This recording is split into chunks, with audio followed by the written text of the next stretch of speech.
America पर Iraq और Syria में हमला किया गया। वहीं यमन से भी हूती आतंकियों ने मिसाइलें दागी और अमेरिका ने कह दिया कि समय आने पर वो अपने हिसाब से इसका जवाब जरूर देगा।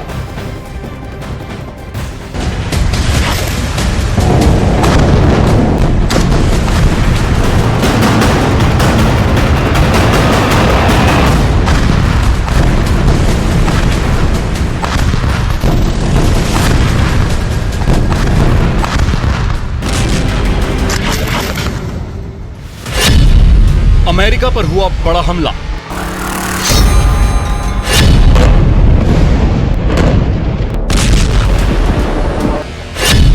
इजराइल के दुश्मनों ने घेरा।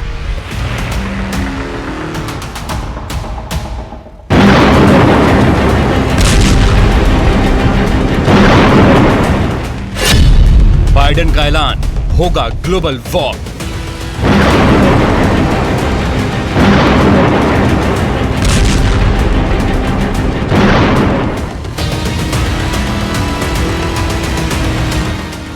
दुनिया में दो बड़े मोर्चों पर जंग जारी है।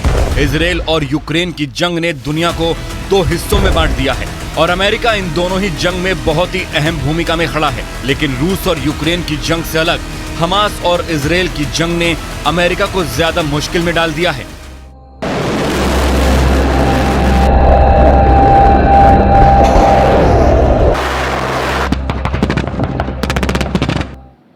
American leadership is what holds the world together. American alliances is what keep us, America, safe. Hamas and Putin represent different threats, but they share this in common. They both want to completely annihilate a neighboring democracy, completely annihilate it.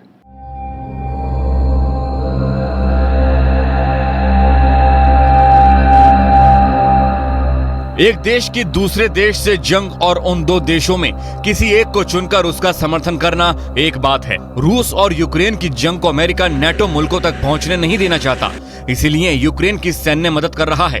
लेकिन Israel और Hamas के युद्ध कुछ और हैं।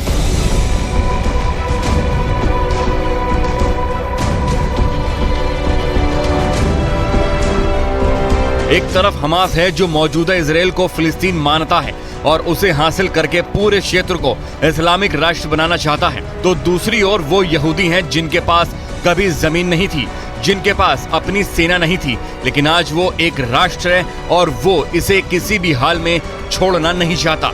यानी यहूदी बनाम इस्लाम की लड़ाई और हमास इसे उसी ओर ले जा रहा है। इसीलिए दुनिया भर के ज्यादातर इस्लामिक राष्ट्र फिलिस्तीन और अल-अक्सा मस्जिद के नाम पर हमास के साथ खड़े हैं। जाहिर है यहीं पर अमेरिका भी घिर जाता है, क्योंकि अमेरिका बिना किसी लाग लपेट के इजराइल के साथ खड़ा है और उसे पता है कि वो एक मजहबी ज्वालामुखी में खुद को झोंक रहा है।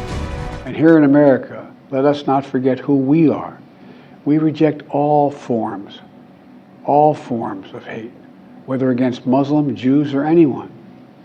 That's what great nations do, and we are a great nation.